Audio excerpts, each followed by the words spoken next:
All right, it is my great pleasure to have Derek Casper, aka the boss in the movie Hostage, with me today. Derek, how you been doing?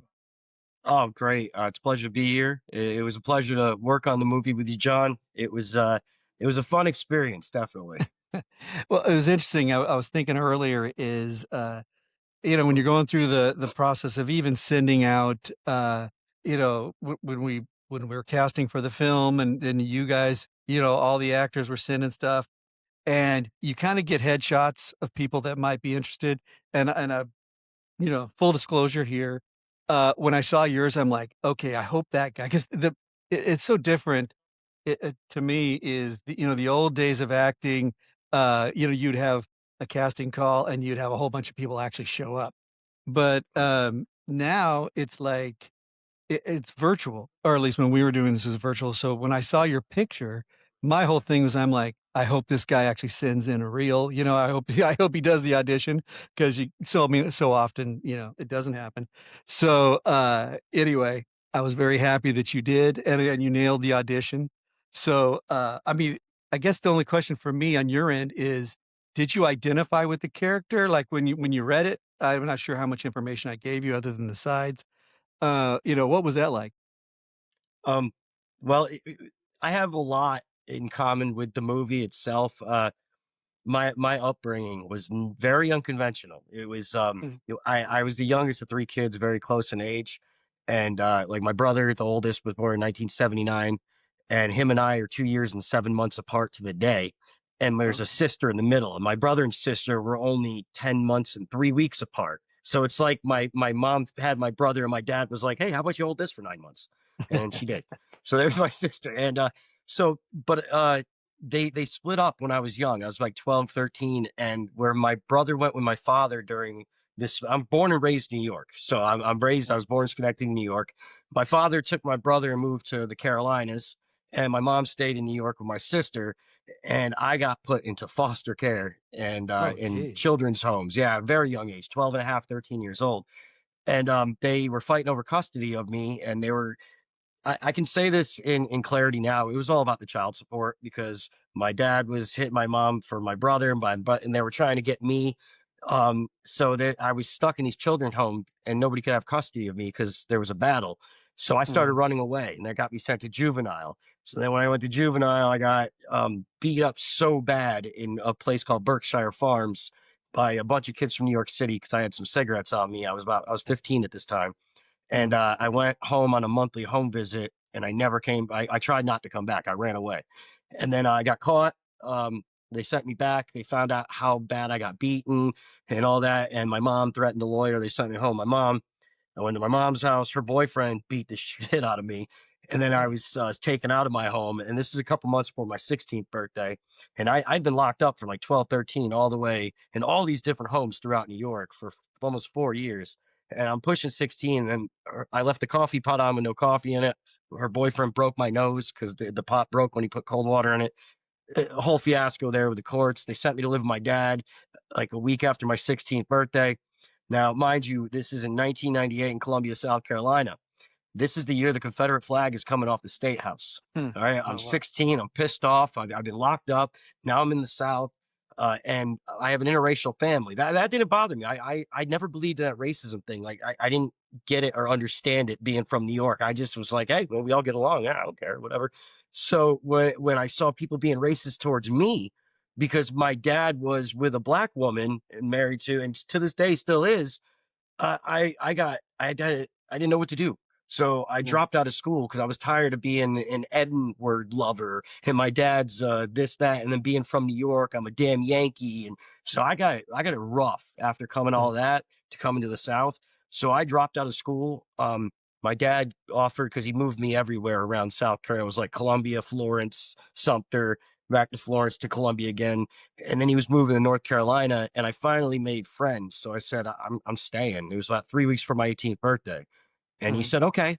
And he just took off on me. And I stayed there for 12 and a half years from 17, 18 to 28 by myself. I didn't talk to anybody in my family. I was on the streets. So I joined gangs. And I Yeah. was mainly accepted by mostly black people because they were like, "Hey, we got our own personal, whitey or whatever."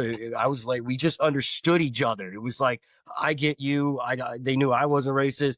They weren't racist to me. It was like, finally, I belong somewhere. So Mhm, I ended up doing prison time, running around with gangs. I've been shot. I've been stabbed. I almost lost my shoulder. um yeah, I've been through a lot in life. So when this character came about, because I live in a whole different world now, I turned my entire life around with empathy, love, kindness, and I mhm, said, you're not that person. Okay, you may have been in that circumstance, that situation, but you can change it. You really have the power to change. So let's do it. And I did mhm, it, and now I'm doing things like writing and producing and creating characters for children's shows. I'm leading in movies, like playing the boss in this. I've got a movie coming to AMC theaters May 22nd, Ekon Kar. Check it out. It means one God. It's a Punjabi film, feature film.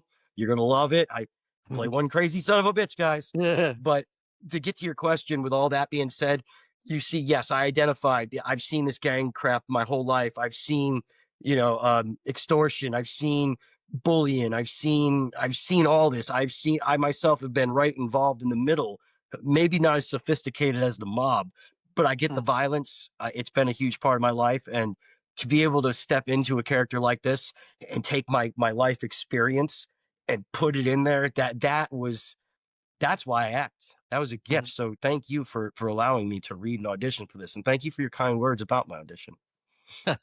Oh, no, I mean, it was one of the interesting things to me as far as, writing and directing, there's always this, um, you're a little territorial over the actual words on the page, and very few times I think, well, I know in my life, I would give the reins to somebody, and I think you, for whatever reason, seem to get it. You know what I mean? You got the character, but I mean, it's interesting hearing your backstory, how you grew up and stuff like that, but it just seemed like, in my view, as far as what I wanted the character, you got it right away, and you came in, and the funny thing is, I had family members involved, I had friends involved in this whole process, and they would not even call you Derek.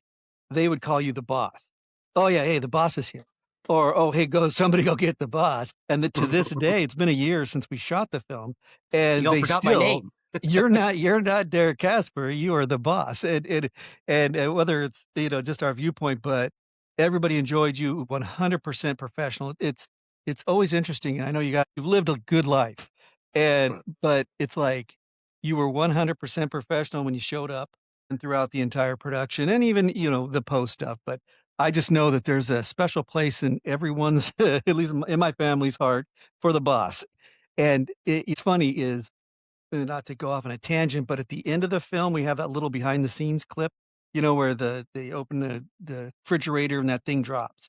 And Yeah. the reason I put that at the end of the movie was I felt it kinda encapsulated the kinda how tight-knit the characters were, the actors were in the whole process, and then your little comment was just like, I just thought that was so perfect because you were still there with the, with the guys regardless that we weren't filming.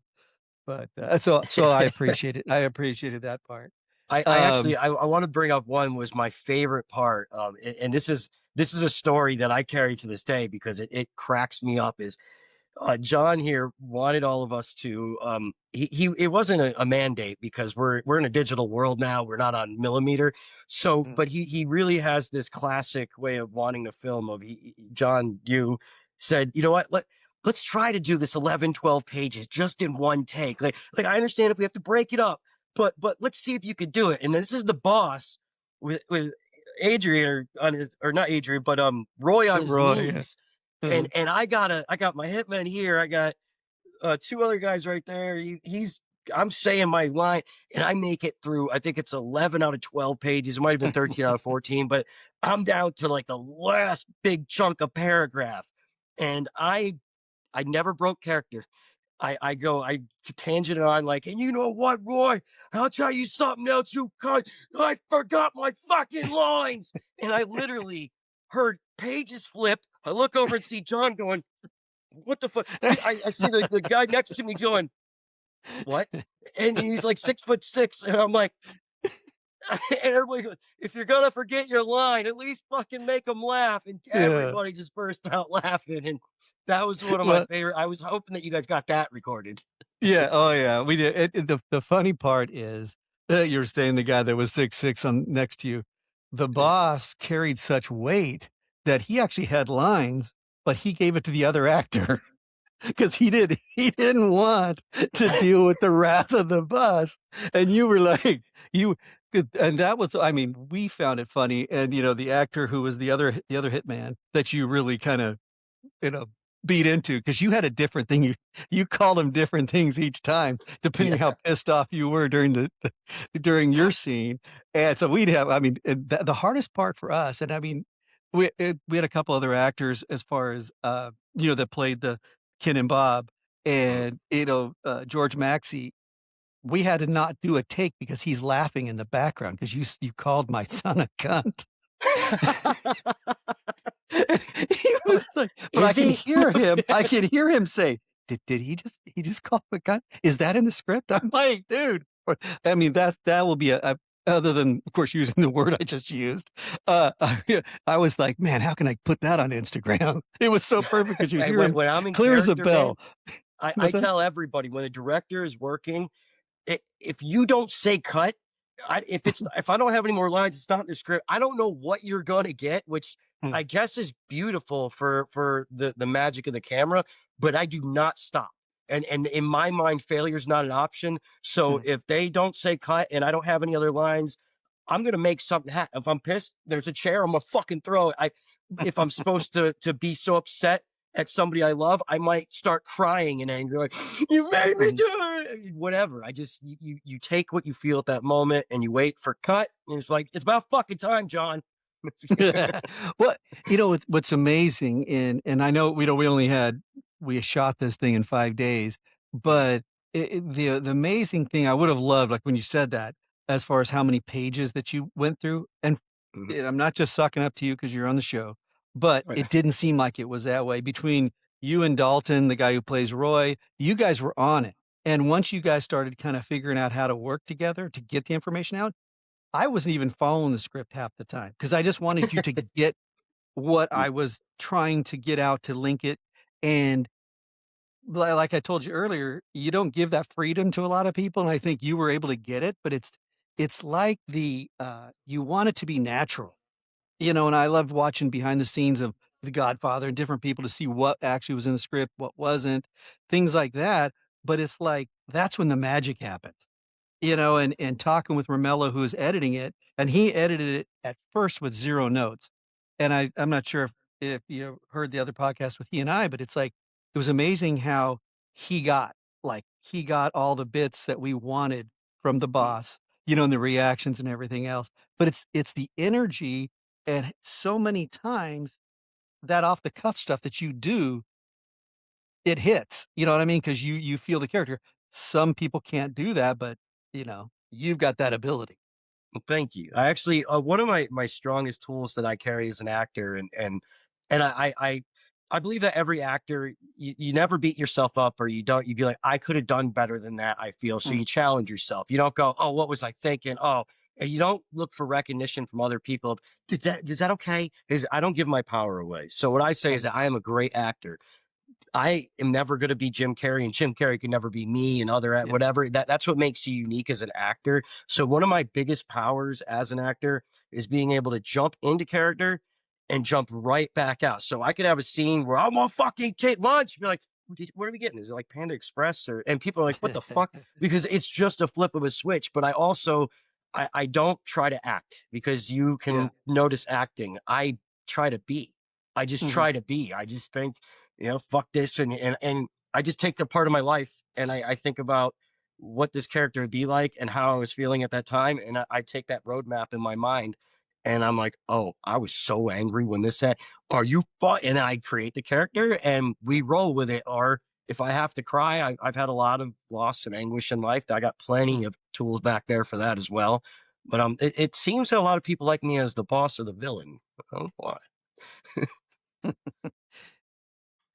Now, the one thing too that I thought I liked, that you had done with the boss is you got that he wasn't just a one-dimensional bad guy. He had that relationship with Roy that was unlike his relationship with anybody else really in the film, other than maybe his daughter. He actually did love his daughter. But I thought that that was great, that you actually read into it. Thank you. I appreciate it. Yeah, I believe that every character that there's words on paper, but really as an actor, it's up to you to create this character. And that means bring him or her, for in my case is him to life. And to do that, you really I mean, I don't know what I could tell to other actors to possess it. I've been told by my manager as well as another gentleman named Kavi Raz, who I was a lead. That's the movie coming out this Friday in the AMC theaters. Nice. They spoke with each other and they said that some people just have it. Don't they asked if I took an acting class and my manager said no, he hasn't taken an acting class. He's lived life. And then Kavi's response, Mr. Kavi Raz, was don't have him take an acting class. I feel it might ruin him.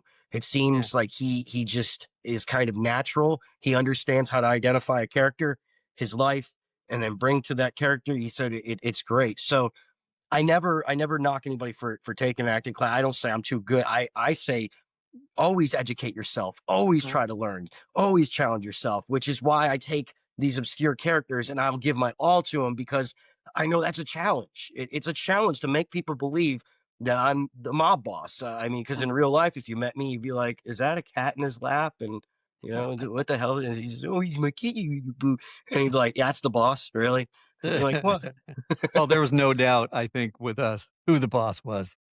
And a little total side note, you're the only one who, when you finished acting, there was actually claps that people clapped after your scene, so that's a positive. Thank you. That's as an actor, honestly, those little wins. I don't. I've recently won some awards, and that's great. Those are papers on the wall and stuff, and it is. I never downplay an accolade, but when you see human emotion from you giving what you do as a profession and getting those claps, that Mhm. means way more to me than that piece of paper because I can see that and I can look at it but you can't take away that didn't give me a feeling, an emotion, a physical, a goosebump of. And if I remember it, I go, yeah, man, I entertain those people. I did my Mhm. job. I did it well, and that's all you can hope to do is always do your job and do it well. What was really interesting, was, watching an interview. I think his name is Christopher Waltz. He was in Inglorious Bastards. My I mean, manager great worked on actor. that. And well, really, that's awesome. So, what he said about his character when someone said, "How do you play such a bad guy?" And he was taken aback because he says, "Nobody thinks," and I loved his angle. He said, "Nobody thinks they're a bad guy. You may be on the wrong end of history, the wrong side of an issue, but when you're truly that actor, that playing that character, you don't know you're bad." And that's why, I mean, his performance was amazing, but I was thinking the same thing, with yourself. It's not like you're playing a bad, you're encompassing, "Hey, I'm running this massive organization. This other freaking guy's trying to date my daughter. I can control everything in my life, clearly except for my daughter." And then you've got this guy who screwed up so majorly, who you think probably closer than your own son. You know what I mean? But anyway, like I said, I think that Christopher seemed to really get it, and you kind of accompanied that. Thank you. And well, I mean, on top of all that, you can't seem weak either because you are the Mm, boss. So you have six headaches happen at one time. I mean, John Gotti, like when his son yeah, died, he went to the funeral, his son died, and he never shed a tear. Somebody even said to him on the way in, "Is God bless you," or "I'm so sorry," beg God. And he goes, "There is no God, or else my boy would still be here." It was a very bold statement, but that's true. yeah, John Gotti. And then that night after the funeral, after everybody went away, he went down in his basement into his parlor, and his other kids could hear him bawling his eyes out because he was going to do it on his own time. yeah, He was still a man. He still had emotion, but he couldn't show it because he is the boss. And yeah, I took some of that. Like I watched a lot of mob documentaries and being from New York, I've had some people my dad worked with that during the John Gotti era. You got to realize my dad was born in 1952. I was born in 82, so I was growing up right during that mob era. Frankie and mm, the Bull, Gravano, Yeah. So I witnessed some of it. I did get to see, I've seen people on the streets. I've heard about the stories, the mob, and yeah. So I was right there, close to it. Mhm. Now, tell me this. Okay, of course, I always think of you as a boss, but now what type of characters do you usually get when you audition and people send stuff to you? Because I think I've looked on your Instagram, I saw you were a deputy sheriff at one point, but what do you find that your zone is? I'm huge on comedy. I haven't gotten a lot of comedic roles, but I do make things very comedic. Mm. I usually tend to play the leading strongman, the bad guy Oh, typically. okay. I don't. Gary Oldman made a career of being the bad guy. I don't consider myself pigeonholed because I'm not always a soldier or the boss, or I get a lot of different roles. So like playing the boss, or I'll give you a heads up in this Econ car. It's a true story. In 2012 in Wisconsin, there was a mass shooting at, excuse me, a Sikh temple, a Punjabi Sikh temple, and it was a true story.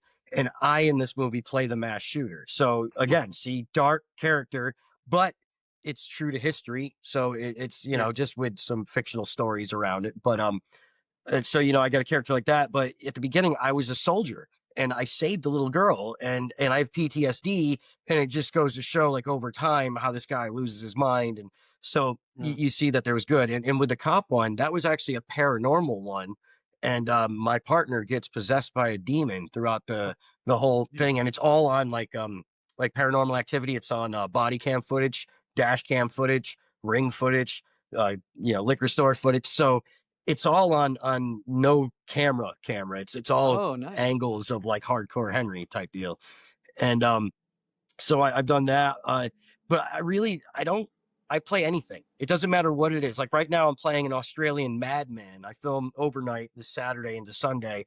And the movie is called Charlie Buckets. And I'm playing a Johnny, this crazy wild card Australian that's drunk. And, oh, yeah, you saying I'm a fucking cunts. Like, it's pretty brutal. I like beat the shit out of somebody. I break a bottle over somebody's head. I stick a knife to so this guy's really raw. But I love this character because I get to be foreign, and I improved everything, and they loved it. We had like 4 breakaway bottles. I only used 2. I used 2 bottles and I was able to get it, and there was 2 takes. It was 1 take apiece, and I even broke one so good that it had it right where we needed it, and we saved Mhm. it. We were like, "Don't break another one. Save that." Because we used that each shot to repeat when I pointed at somebody's face. But Nice. it just seemed like everything went right. And we Uh, even finished filming half an hour early this past Sunday. So I love projects that everything seems to go right. I love the character, but I there's no role that I'm not going to take. I mean, if you mhm, offer me a role, I could be a good guy, an action star. I would love to do an action movie. mhm. I just came back from Thailand right after we did your movie. I went to Thailand and I got a lead role in this movie called Cherry Corpse. It's about Vietnam, Oh, and yeah. it's a disgusting story. Again, I'm a disgusting war mongrel human being, but I don't mind taking these roles because it's not me. Okay, it's a character, and if I can Yeah, play that good through a character and then go back home and take care of the cats and live my life and talk to children and do kid shows, it's not me. It's just it's fun to me because and it's said that most of the time the person that's completely opposite of what they're playing usually nails it. yeah. So Well, now, it was interesting, kind of you're a full-time actor now, 100% in. Now, when you said that about being an Australian, I remember when how did you get your beginning? You had that great story about kinda like how you went from your life to being an actor. Now, I mean, how did that work? okay, so I was working at a Target warehouse distribution center in Wilton, New York, which is a 1 million square foot warehouse. I was making great money. I was working 4 days a week, 10-hour shifts, from 4 p.m. to 2 in the morning, and I've been there for a couple of years. And I came in one day, and I used to be a cigarette smoker, and I quit about 8 years ago.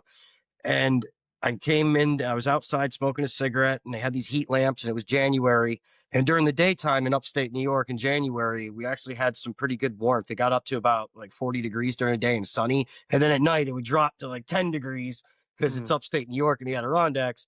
And I did that for about 2 days, and it caused the ice on the roof to melt and kind of curl over. And then I was underneath it smoking, and it refroze, but it was just too much weight, and it collapsed on top of me, and Huh. I went straight to the hospital. I couldn't get my left arm up to even brush my hair. I couldn't even wash my, it was bad. So I went and got all these tests done, and we found nerve damage in my C7, C8. We applied for Social Security disability, and I was awarded it, and now I'm Okay, good. disabled. But I became really depressed. So I was drinking pretty heavily for a little while because I couldn't work in anything I did. I didn't have the proper care. I didn't know. Then after about a year, I decided that, you know what, something's got to change. So I took a stand-up comedy class. I only went to 4 out of 6 classes. I didn't even turn in work. And when I finally did turn in work a week before our show, that we did a live theater show in front of an audience, the gentleman's name is Bill Keller. He's written for David Letterman and as well as Jay Leno. And he said, "Here's your money back. Will you close the show?" I was like, "Yeah, Oh, sure." So I nice. did it. Yeah. So I did a 5 minute set because we had like 12 comedians. You know, you can't have people up there for 10, 15 minutes. You got 12 people. Mm. So I did a 5, 6 minute set, killed it. Um, Somebody out in Hollywood got it. This guy named Tank from Tank Productions. He's an ex bodybuilder. He was making a movie. They were filming in Death Valley. So they sent me to Death Valley to just be on set and make people laugh, and happy to be there in August. And it's 130 degrees out. And I did a great job. I made friends. I went home, and I ended up getting this children's show because I got a movie credit for that. And it went on IMDb, and this amusement park in Lake George, New York, Expedition Park, said, "Hey, we got a live theater show here that we want to do for little kids. Can you, have you ever done it? Can you do it?" And I'm like, I've never, but yeah, I can do it. Let's do it. So I went and saw the live open theater. I created this character just in my own mind. Oh, danger the Dino, Wrangler, mate. Oh, I'll teach you the kids about dinosaurs in a funny, exciting way. And the character was just so big. He grew up bigger than life with these kids at the park. I do 4 30-minute shows a day. I had a great bit where I'd ask the kids, "Do you like dinosaurs?" "Yeah, I like dinosaurs too. In fact, it's no secret. I like dinosaurs so much I'd walk around my backyard and act like a dinosaur for hours on end." And I'd walk around the stage, and that's when my dad stepped in and said, "Danger! What are you doing, mate? You're 27 years old. You got no job. You live in my basement. And you're walking around the backyard like a bloody T-Rex. What's the Mm. matter with you?" I said, "He's right. Yeah, you probably got to do something in my life." So I learned about dinosaurs, but it was just all improv here and there. It was fun.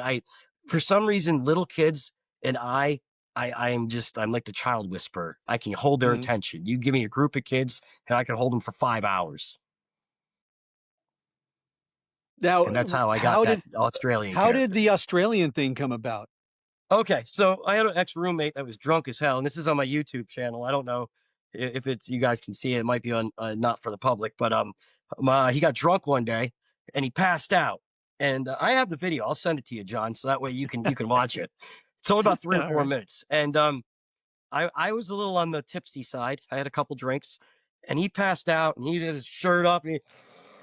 and I'm like, "Crikey, mates," like Steve Irwin. I'm like, "I found a freaking Bryceopotamus," because his name was Bryce. I'm like, Mhm. "Yeah, it's a land walrus. Let's check it out. It's on the other side of the trailer. You know it's a trailer because you can see the slatted doors that go straight to the furnace. It's got to be a fucking trailer." And I'm like, "Let's go see him." And then I show him, and he's drunk, and I just go on this spiel, and it's pretty hilarious. But Mm. yeah, I found out, I just did it. I There's no training. I was just trying to be Steve Irwin, make a funny video. And Mm. like I said, I'm going to send you the video after this, and I think a Yeah. little P is going to come out with you laughing. Now, with your situation and that, were you ever thinking of kind of expanding on that children's show, like, I in mean, the I future? could. My manager told me this, is that I did the show in 22. I didn't do it in 23 because I moved out here, and then they called me back for 24. So I was there. It's seasonal. This is upstate New York, and I killed it again. I have Mm. the news report. Spectrum came and kept doing some news interviews on me, which is really cool because I have them, Yeah. and they're really positive. I would love to bring that character Danger the Dino Wrangler, I know that he was gold. It didn't matter who met him, parents. Yeah, I have a fan base to this day. I call them on Thanksgiving and Christmas and talk to the little ones and dress up and care. This is one of my character outfits, actually. You have all these hats right here. This why I got so Okay. many of them. I got like 9 pairs of these things. Yeah. But yeah, I would always be open to expand Danger the Dino Wrangler. I'm somebody who wants to entertain no matter what. I would go on Christmas to the children's hospital, and I have this dinosaur I ride. It blows up around me. It's a T-Rex. His Oh, name yeah, is yeah. Max. He was on Uh, Let's Make a Deal with me right behind Wayne Brady last April of last year. Yeah, I was right behind Wayne Brady. Big T-Rex head, me sitting in it. But nice. I he Max, I brought him out on Halloween. The kids love him, and just the things I can do with this dinosaur. It's always the person that's in the costume, not the costume that's on the person. Yes. Because I make it so exciting. And I would love. I actually brought Max to Thailand with me. I try to bring Max to sets with me, so when people have tensions are high, I just come running through riding a dinosaur. What's that? He's gonna pay. And they're like, "What the fuck was that? This guy riding a dinosaur?" I can only imagine that. But I like keeping set fun. Everybody should deserves a laugh. And we're all a team. We're all one machine trying to get fine tuned and no negativity. If you can make Mm. people laugh, that washes away negativity and it completely gets you set in the right direction. Now, kind of an interesting thing is you said you actually, when you started, you actually were acting when they're shooting real film versus now, because that when I first did my first movie, we shot on film, and then I shot this one on digital as my first experience. But just with two cameras, how much faster it is. I mean, how is that different for an actor? Honestly, I never really shot on millimeter. I only Oh, started acting. I moved here in October of 23. So it was basically 24. And within 2 months of being here, I was booked until the next October. Right, I had a Doctor Squatch commercial lead. I had Judge nice. Mathis. I was on. I would play Vinny the Bookie on Hustlers, Gamblers, and Crooks on the Discovery Channel. And then I got that children's show again for the season. They flew me there. They housed me, and they took care of everything. So it's just been like I touch it and it seems to work. It's like a snowball that rolls downhill. Mhm. I told this girl I did a short for, you're going to win awards for this, and I was the lead.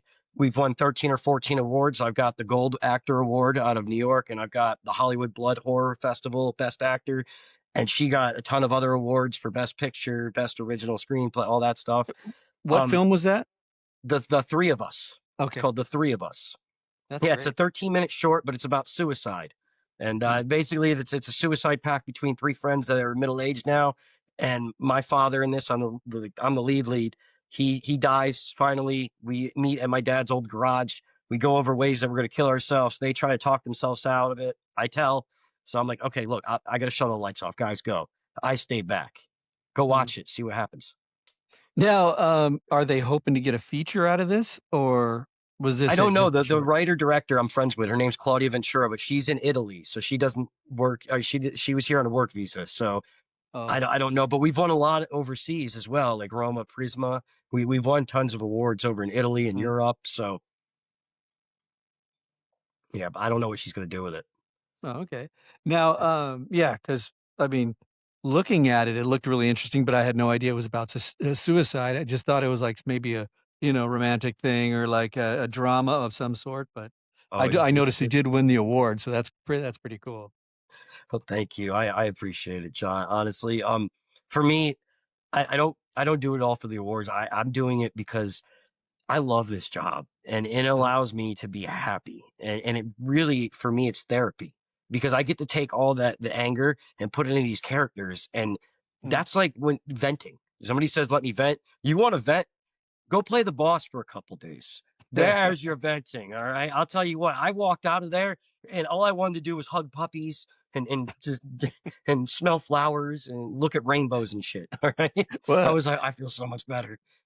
I'll tell you the truth. Once I got to know you and you were showing me some of your different characters that you'd played, I was blown away. I was like, "What? I thought you were only the boss." You know what I mean? And then all of a sudden I see all this other stuff. I'm like, "What?" Like if I would have seen your children's show, that would have thrown me off completely. I'm like, "No, no, That's this why I guy's love only these the things when heavy." I get the boss because I know that there's that fluffy side. I'm like Bob Saget here. All right. I want to go and be like, kids, I'll teach you for half an hour straight and we're going to have fun and we're going to be PG rated, and we're not going to say nothing wrong. And then there's another side of me come out and be like, hey, you little fucking cunts. All right. It's 95 fucking degrees out. I've done 3 of these shows today. Oh, I can feel me fucking brain cooking. I'm going to fucking kill your parents. Fuck off. And I never did a children's show again after that. I don't know why. Yeah, there was no shortage of the language, you know? The boss was feeling it. If you knew who my father was, man, God, I think my dad was a sailor and my mom was a trucker. I'm not sure. But holy shit. I have a family tree none of the neighborhood kids wanted to climb. Now, so what do you have going now? I mean, it seems like it's been a year, of course, since we shot Hostage, and you're like the busiest guy in the world. But uh, what are the upcoming projects? I have this one. Like I said, I'm finishing this weekend. This movie, Charlie Bucket's my last overnight, and that's gonna be fun. I'm on a research and development as of right now, about my documentary for my life story, Yeah. and Kavi Raz has been willing to produce and fund it as long as pending research and development. My problem is because I am on disability, research and development for me out of pocket. If you don't like money, be an actor, but I don't do this for the money. I do it because I love it. And I know eventually the money will come and that's Yeah. fine, but do what you love and just do it with an open mind and with a clear conscience and a kind heart and nothing can go wrong. So I look at life that way, but there are places I have to fly and go and do interviews with people for the research and development of situations in life about me being my mom's willing. I got a list of people that I've already talked to, but I've got to get to them. And I basically am going to be trying to find funding to put this baby into research and development because my life story is it will blow your mind. And I don't speak like that very lightly because it Mm. takes a lot to blow my mind. But when I sit and I think back about everything that I've gone through and dealt with and where I am today, it really would be a misjustice to not tell it because it's inspirational. And if you shy away from inspiration, then you're part of the problem, not the solution. And I know what I've gone through and what I've done in life and what I'm doing now. It needs to be told. I have no education. I didn't even make it through a ninth grade classroom. I mean, I got a GED in prison at the age of Mm. 19, 20 years old. I've been shot, like I said, my own brother shot me in the throat. I I've been stabbed. I've been almost been outed. I was attacked by a German Shepherd, and I got airlifted when I was 3 years old. I burnt my house to the ground when I was 4. I mean, there's just so much, and the racism to see what I saw at 16, and being in Hollywood and being my manager, who he is now. It's funny you said Inglorious Bastards because my manager did Christoph Waltz's hair for that Oh. movie, and he just cut my hair the other day to the same Inglorious Bastards Christoph Waltz haircut. All Just right. did it literally on Sunday. So, yeah, interesting, but Yeah. Oh, yeah. yeah. So Well, I pretty mean, much that's that's well, I mean, it is. I think ultimately, if done right, a documentary on your life is an incredible success story. Yeah, I mean, just the fact that you got, I mean, what happened with the foster care, and the abuse. God, I mean, there's a whole. I mean, the prison system is made of people like that, and you were able to get out, and you were able to move over here, and have this life. I think it's pretty cool. And as an actor, when we first started talking, and you were saying that you were 100% an actor, and that is rare. Most of the time, people are like bartenders. They drive for Uber. They got to do this and that. But you were 100% in. I And believe like in myself. I've told you before, I 100% appreciate it. Well, thank you. I tell everybody I'm going to win an Oscar. And it's not because I'm better than, it's not because I'm up here. It's because I believe in myself. And if you Uh, don't believe in yourself, you've already set yourself up for failure. Why can't I win an Oscar? Am I not uh, good enough?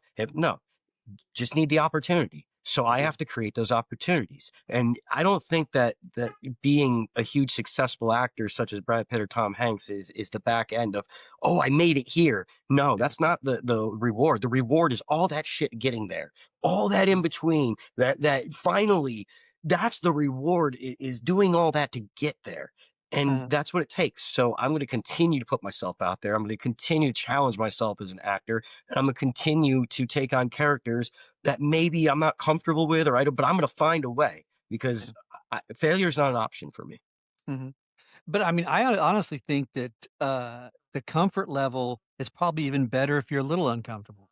But as long as the Christoph Waltz thing, as long as you just get into that character, that's when the magic happens. And I think, again, I think that you've got it, and I think if put in the right role, I think it'll be there.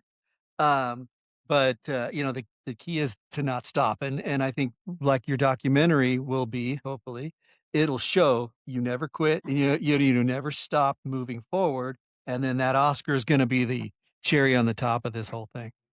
Thank you. That's the optimism, positive thinking, positive attitude. That's what this business needs. There's too much negativity already in the world.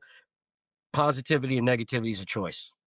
It is, and it's interesting, even, like, when we talk about awards, you win why one film wins and one doesn't, or a person wins and someone else doesn't. Like, Leonardo DiCaprio, I think, is probably one of the greatest actors, ever, and look how long it took him to get an The Oscar, revenant. and he put in so many amazing performances. But it's like, I forget I'm sorry, the director that said this, and he was up for an Academy Award this year, and they said, "Which do you think is your best film?" And he said, "Well, like, my first film, I was 19, and that was the best film that I had made when I was 19, all the way up until now." And the guy's some young kid, he's probably like 27 or whatever. But he said, "Ultimately, you make the movie, it is what it is. It's what you shot, and you put it out there, and then people will judge it." But it's so hard, I think, in art to be judged, because it's totally different. You don't know. It's one person may love my movie, another person may hate it, or someone may love a certain performance, and there may be, some backstory there. But when it all comes together and you win, then I guess, it'll be worth it. No, I agree with you 100%. It's all about putting in the work, having the faith, and knowing what you have is good no matter what. And you just gotta trust in it. It's a process. And um, I walk into a casting or putting in a self tape, and I look at it like this: is that um, like me, don't use me.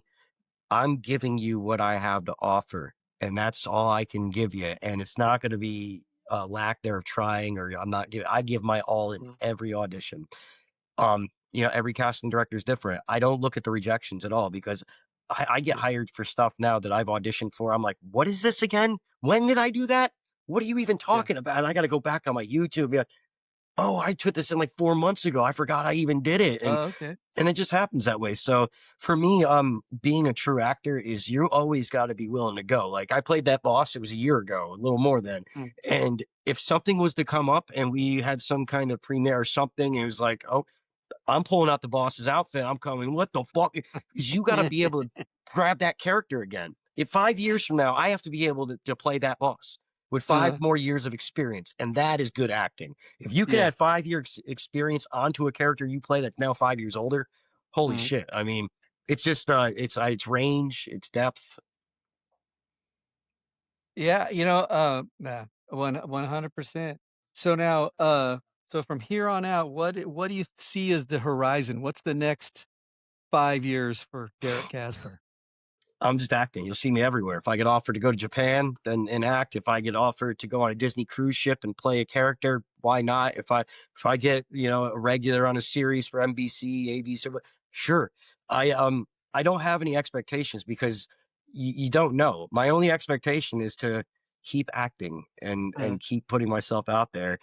And who knows what happens from there? It's all up to the gods and whatever's outside my control is outside of my control. But the one thing I do know is that I can act. I'm good at mhm. it, and I'm not going to stop.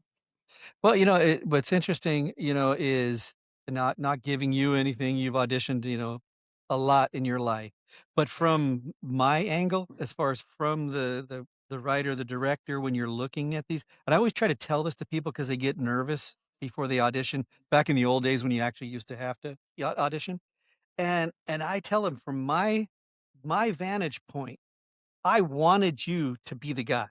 You don't invite people to show up to these things and you go, "Oh, yeah, we're gonna laugh at this person." No one wants to laugh. We wanna find that actor. And like I said, you were unique, and there was somebody else for another role that I really thought was gonna be great, and then they maybe they're not in their audition, and a lot of people didn't even send in tapes. But you were the one, and I think we had to wait, and I was like, when I went to push play, I was like, "Please, please be the guy." He didn't want you to come and, you sound like Pee Wee Herman or whatever you wanna do. I think you gave me, like, 2 or 3 different takes, which, again, people don't do that.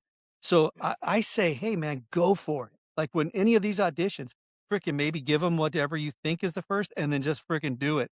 But I always tell people, "Go out and take it." If you're an Mhm. actor and you're auditioning, you know what?